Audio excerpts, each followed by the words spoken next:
اگر میں ہارا تو میں 100 ریال دوں گا، تو گویا 100 ریال وہ خرچ کرنا چاہتا ہے، باطل میں لگانا چاہتا ہے، نکالنا چاہتا ہے، تو اسے یہ حکم دیا گیا کہ تم جس طرح ناحق میں خرچ کرنا چاہتے ہو، خرچ ناحق میں نہ کرو، حق میں خرچ کرو۔ صدقہ کرنا یہ حق میں انفاق ہے، حق میں خرچ کرنا ہے۔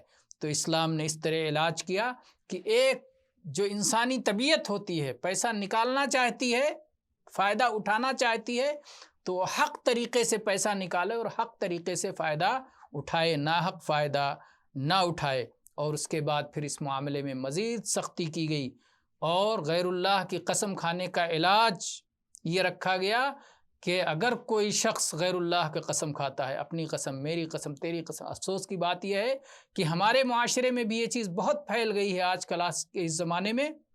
بہت سارے لوگوں کے یہاں یہ برائی پھیلی ہوئی ہے کہ بات بات پہ بیٹے کی قسم، بیوی کی قسم، میری قسم، تیری قسم کھاتے رہتے ہیں، جبکہ شریعت میں یہ سخت گناہ ہے، کفر یا شرک کے برابر ہے۔ جیسا کہ نبی کریم صلی اللہ علیہ وسلم کی یہ حدیث ہے، آپ نے فرمایا من حلف بغیر اللہ فقد کفر او اشرک، کہ جس شخص نے غیر اللہ کی قسم کھائی اس نے کفر کیا یا شرک کیا۔ تو یہ کفر شرک کے برابر عمل ہے۔ کفر اکبر یا شرک اکبر ہو سکتا ہے جیسا اس کا عقیدہ ہو، یا کفر اصغر ہو سکتا ہے اس کے عقیدے کے اعتبار سے۔ آدمی قسم کیوں کھاتا ہے کسی بات پر؟ قسم اس لیے کھاتا ہے کہ میں جس کی قسم کھا رہا ہوں، اپنے دیوی دیوتاؤں کی قسم کھاتے ہیں، پانی کی قسم کھاتے ہیں، اور دوسری چیزوں کی قسم کھاتے ہیں۔ کیوں قسم کھاتے ہیں؟ اس لیے کہ اگر وہ اپنی بات میں جھوٹے ہیں تو جس کی قسم کھا رہے ہیں وہ انہیں ہلاک اور برباد کر دے۔ تو گویا ان کا یہ عقیدہ ہے کہ اللہ کے سوا کوئی اور بھی ایسا ہے جو انہیں ہلاک اور برباد کر سکتا ہے ان کی جھوٹی قسم پر، اور یہ عقیدہ ظاہر ہے کہ کفر اکبر اور شرک اکبر ہے۔ تو اگر یہ عقیدہ نہیں ہے کسی کے تعلق سے تو پھر وہ اسی اعتبار سے کفر اصغر یا شرک اصغر ہو سکتا ہے۔ تو یہ قسم جس کی بھی کھائی جاتی ہے، قسم میں تعظیم پائی جاتی ہے، اور چونکہ اپنے باپ دادا کی جاہلیت کے لوگ زبردست تعظیم کرتے تھے، اس لیے وہ اپنے باپ دادا کی قسم کھاتے تھے، تو اللہ تعالیٰ نے اس سے بھی روک دیا۔ نبی کریم صلی اللہ علیہ وسلم نے فرمایا لا تحلفوا بآبائکم، صحیح بخاری 3836 نمبر پر یہ حدیث ہے کہ اپنے باپ دادا کی قسم نہ کھاؤ۔ اور دیکھیں صحابہ کرام رضوان اللہ علیہم اجمعین، ہمارے ماں باپ آپ پر قربان، کس طرح سے صحابہ کرام نبی کریم صلی اللہ علیہ وسلم سے جب کوئی حکم سنتے تھے تو کیسے اسے بجا لاتے تھے۔ عمر رضی اللہ عنہ فرماتے ہیں کہ جب میں نے یہ حدیث سنی اور مجھے اس بات کا علم ہوا کہ ماں باپ کی قسم کھانا درست نہیں ہے، تو پھر اس کے بعد سے ماں باپ کی قسم میری زبان پہ کبھی نہیں آئی، میں اس سے باز آ گیا۔ لا ذاکرن ولا آثرا، صحیح بخاری میں 6647 نمبر پر عمر رضی اللہ عنہ کا یہ قول ہے، ما حلفت بأبی ذاکرا ولا آثرا، کہ میں نے اپنے باپ کی قسم نہیں کھائی، نہ ہی یاد کے ساتھ میں اور نہ ہی نقل کرتے ہوئے۔ یعنی ایک تو یہ ہوتا ہے کہ آدمی خود اپنے طور پر قسم کھائے، میرے باپ کی قسم بات ایسی اور ایسی ہے، اور ایک یہ ہے کہ کسی سے نقل کر رہا ہو، کسی کی بات بیان کر رہا ہو، اس نے کہا میرے باپ کی قسم، تو یہ تو اس کی بات ہے، اس نے کہا میرے باپ، لیکن میرے باپ کی قسم زبان سے آپ نے ادا کیا، تو اس کو کہتے ہیں نقل کرتے ہوئے، آثرن۔ عمر رضی اللہ عنہ کہتے ہیں کہ نہ ذاکرن نہ آثرن، نہ میں نے ابتدائی طور پر اور نہ کسی سے نقل کرتے ہوئے۔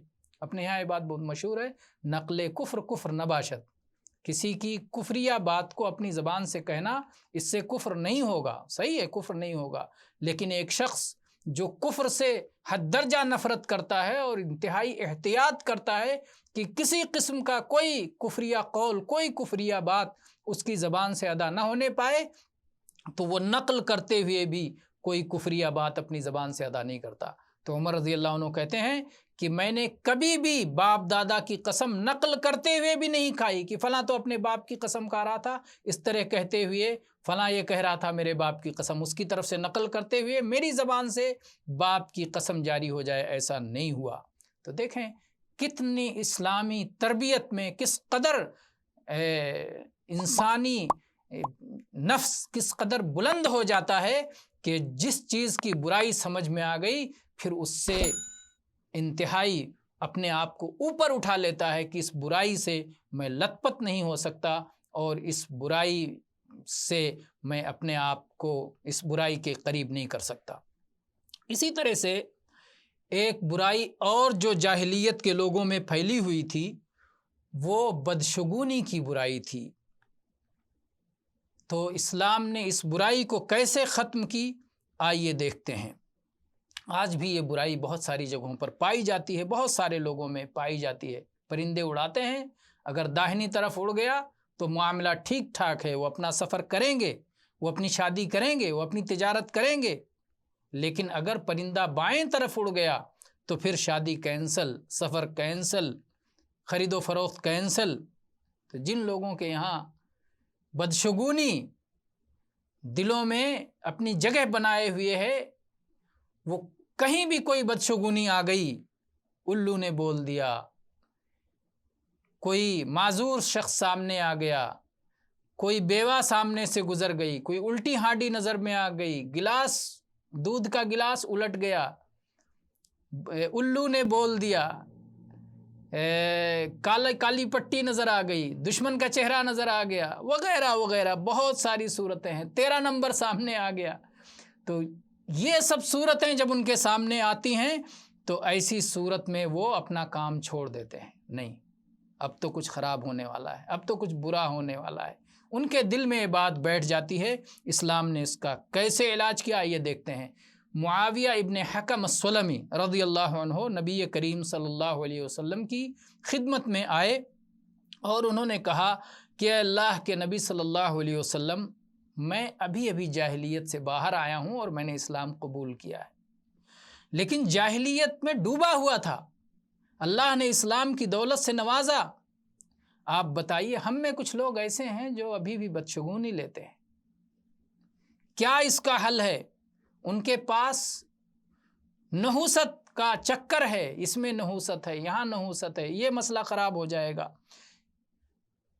الو بول دیا، کوا بول دیا، پرندہ بائیں اڑ گیا، وغیرہ وغیرہ بہت ساری صورتیں ہیں، یہ نمبر نہیں چلے گا، یہ کانا سامنے آ گیا، یہ کپڑے والا آ گیا، اس طرح کی عورت آ گئی، چڑیل سامنے آ گئی، وغیرہ وغیرہ قسم قسم کی سوچ، بلی راستہ کاٹ گئی۔ تو اس کا کیا علاج ہے؟ بس مصیبت آئے گی، وہ سوچ لیتے ہیں اب تو معاملہ خراب ہو گیا، اب تو کچھ ہونے والا نہیں ہے۔ آج بھی بہت سارے لوگ ایسا ہیں۔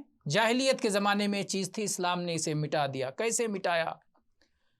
اللہ کے نبی کریم صلی اللہ علیہ وسلم نے کہا، آپ نے کس طرح اس بات کو سمجھایا؟ آپ نے فرمایا ذاک شیء یجدونہ فی صدورہم فلا یصدنہم۔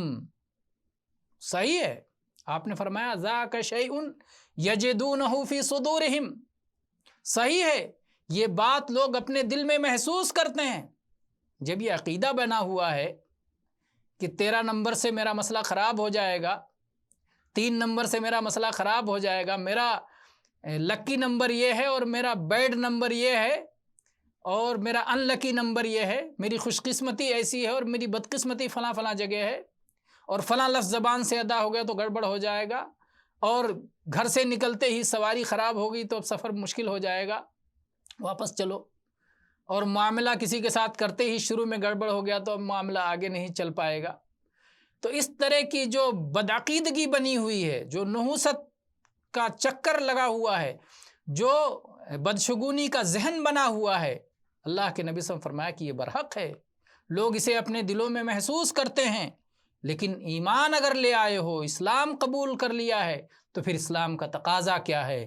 اسلام کا تقاضا یہ ہے فلا یصدنہم، بدشگونی کی وجہ سے اپنا وہ عمل جس کا عزم کر چکے ہیں وہ عمل نہ چھوڑا جائے، بدشگونی کی وجہ سے اس عمل سے نہ رکیں، اللہ پر بھروسہ کر کے، اللہ پر اعتماد کر کے جس کا عزم کیا ہے اسے کر ڈالیں۔ بدشگونی سے کچھ نہیں ہونے والا، نہ تردد ہو، نہ شک و شبہ ہو، نہ رکو، نہ پیچھے جاؤ، آگے بڑھتے جاؤ، آگے بڑھتے جاؤ۔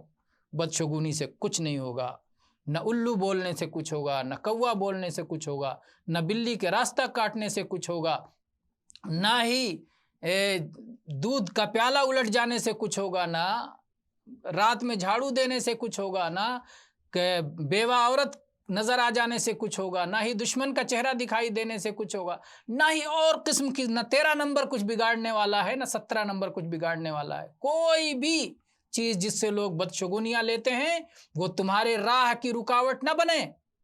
تم اللہ پر توکل کرنے والے ہو، تم اللہ پر بھروسہ کرنے والے ہو، تم مسلمان ہو، تم لا الہ الا اللہ کے پڑھنے والے ہو، تمہارا ماننا یہ ہے کہ خیر بھی اللہ کی طرف سے آتا ہے، مصیبتیں بھی اللہ تعالیٰ ہی نازل کرتا ہے، مصیبتوں کو اللہ تعالیٰ ہی ٹالتا ہے، اور نعمتوں کو وہی عطا کرتا ہے، اور اس کے سوا کوئی ایسا نہیں ہے جس پر اعتماد کیا جائے، جس پر بھروسہ کیا جائے، جس پر توکل کیا جائے۔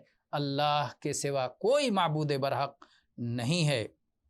تو اللہ کے نبی کریم صلی اللہ علیہ وسلم نے اس طرح اس کا علاج کیا۔ اسی طرح سے ایک بیماری اور بھی عرب کے لوگوں میں تھی، برائی، وہ زہار کی برائی تھی۔ بیوی کو اپنے کہہ دیتے تھے تم تو میرے ماں جیسی ہو، اور پھر اس طرح طلاق ہو جاتی تھی، دونوں میں رشتہ ختم ہو جاتا تھا، کیونکہ ماں سے کیسے رشتہ رکھا جا سکتا ہے؟ بیوی کا، زن و شو کا رشتہ کیسے ہو سکتا ہے؟ تو یہ ان کے جڑوں میں بیٹھی ہوئی تھی، ان کے دلوں میں بیٹھی ہوئی تھی کہ ارے اب تو اس کو ماں کہہ دیا، ماں کے جیسے کہہ دیا، اب یہ بیوی نہیں رہ گئی۔ اور اس بنیاد پر کبھی کبھی ایسا ہوتا تھا کہ وہ نہ بیوی رہ جاتی تھی، اس کے حقوق نہیں دیے جاتے تھے، اور نہ ہی وہ مطلقہ ہوتی تھی کہ اسے طلاق دے دیا گیا جا کے کہیں اور نکاح کر لے، تو اس کے نہ حقوق ملتے تھے، نہ اس پر خرچ کیا جاتا تھا، اور نہ ہی اسے طلاق ہوتا تھا کہ وہ کہیں اور جا کے نکاح کر لے۔ بہت بری عادت تھی زہار کی جو عربوں میں پھیلی ہوئی تھی۔ اللہ تعالیٰ نے اس کو اس طرح ختم کیا کہ قرآن پاک میں آیت نازل فرمائی، الذین یظاہرون منکم من نسائہم ما ہن امہاتہم، جو لوگ اپنی بیویوں سے زہار کرتے ہیں اور انہیں کہہ دیتے ہیں کہ تم میری ماں جیسی ہو، ان کے اس غلط بات کہنے سے وہ ماں نہیں ہو جائے گی، کینسل۔ غلط ہے تو غلط ہے، حق جو ہے حق وہی ہے۔ اللہ تعالیٰ نے کیا فرمایا؟ ان امہاتہم الا اللہ ولدنہم، ان کی ماں تو وہی ہے جس نے انہیں اپنے پیٹ سے پیدا کیا ہے، وہی ماں ہے۔ جس نے پیدا نہیں کیا وہ کیسے ماں ہو سکتی؟ تمہارے کہنے سے ماں ہو جائے گی؟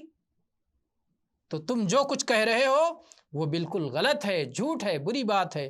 وَإِنَّهُمْ لَيَقُولُونَ مُنْكَرًا مِنَ الْقَوْلِ وَزُورًا، یہ جھوٹی بات کہہ رہے ہیں، یہ غلط بات کہہ رہے ہیں، یہ اجنبی اور ناحق بات کہہ رہے ہیں، باطل بات کہہ رہے ہیں۔ وَإِنَّ اللَّهَ لَعَفُوٌّ غَفُورٌ، اور اللہ تعالیٰ معاف کرنے والا ہے، بخشنے والا ہے۔ اگر یہ بات، یہ غلطی ہو گئی ہے، یہ گناہ ہو گیا ہے، اور زمانے جاہلیت کی عادت کے مطابق کوئی شخص اپنی بیوی کو ماں جیسے کہہ چکا ہے، تو ایسی صورت میں انہیں کفارہ کا حکم دیا گیا کہ کفارہ ادا کریں، اور اس طرح سے یہ گناہ ختم ہو جائے گا۔ اللہ تعالیٰ نے فرمایا والذین یظاہرون من نسائہم ثم یعودون لما قالوا فتحریر رقبۃ من قبل ان یتماسا ذالکم توعظون به واللہ بما تعملون خبیر فمن لم یجد فصیام شہرین متتابعین من قبل ان یتماسا فمن لم یستطع فاطعام 60 مسکینا ذالک لتؤمنوا باللہ ورسولہ وتلک حدود اللہ وللکافرین عذاب علیم۔ جو لوگ اپنی عورتوں سے زہار کرتے ہیں اور پھر انہیں اپنی اس بات پر پچھتاوا ہوتا ہے، تو ان کے لیے کفارہ یہ ہے کہ وہ اپنی بیوی سے ملنے سے پہلے ایک غلام آزاد کریں۔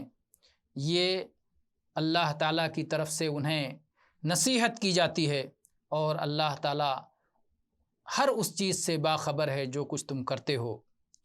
اور جسے ایک غلام آزاد کرنے کی طاقت نہ ہو تو وہ شخص مسلسل پے در پے 2 مہینے صوم رکھے، روزہ رکھے، اپنی بیوی کے قریب جانے سے پہلے، اسے چھونے سے پہلے 2 مہینے، جب 2 مہینے کا صوم مکمل کر لے گا تبھی وہ اپنی بیوی کو ہاتھ لگا سکتا ہے، اور جس کے یہاں اس کی بھی طاقت نہ ہو تو پھر وہ 60 غریبوں کو کھانا کھلائے۔